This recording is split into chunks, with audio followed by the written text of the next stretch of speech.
விருதுநகர் மாவட்டம் அர்ச்சனாபுரத்தில் அறநிலையத்துறை பாலாலயம் நடத்துவதை எதிர்த்து தீக்குளிக்க முயற்சி செய்துள்ளனர் மக்கள். இது குறித்தான காட்சிகளை தற்போது நாம் பார்த்துக் கொண்டிருக்கிறோம். இது குறித்த கூடுதல் விவரங்களை வழங்குவதற்காக நமது செய்தியாளர் செந்தில் இணைப்பில் இருக்கிறார். செந்தில், விரிவான தகவல்கள் என்ன?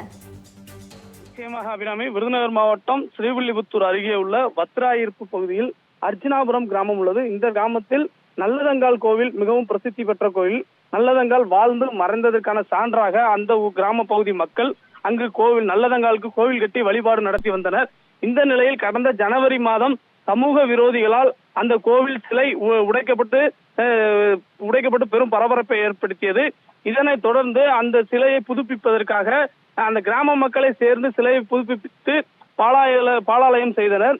ஆனால் அறநிலையத்துறை கட்டுப்பாட்டில் உள்ளதால் அறநிலையத்துறை சார்பிலும் பாலாலயம் நடத்த அதிகாரிகள் முன்வந்தனர். அதற்கு எதிர்ப்பு தெரிவித்து கடந்த சில வாரங்களுக்கு முன்பு பொதுமக்கள் எதிர்ப்பு தெரிவித்தனர். இந்த நிலையில் மீண்டும் இன்று அறநிலையத்துறை சார்பில் பாலாலயம் நடத்தப் போவதாக அறிவித்தனர். இதற்கு எதிர்ப்பு தெரிவித்து அந்த கிராம பகுதி மக்கள் மண்ணெண்ணெய் ஊற்றி தற்கொலை முயற்சியில் ஈடுபட்டனர்.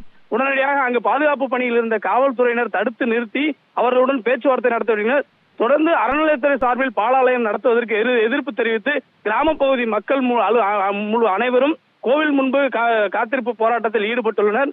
தொடர்ந்து அவர்களுடன் காவல்துறையினர் மற்றும் அதிகாரிகள் பேச்சுவார்த்தை நடத்தி வருகின்றனர். இந்த நிலையில் அந்த பகுதியில் ஏதும் அசம்பாவிதம் நடக்காமல் இருப்பதற்காக சுமார் 50க்கும் மேற்பட்ட காவல்துறையினர் பாதுகாப்பு பணியில் ஈடுபடுத்தப்பட்டுள்ளனர்.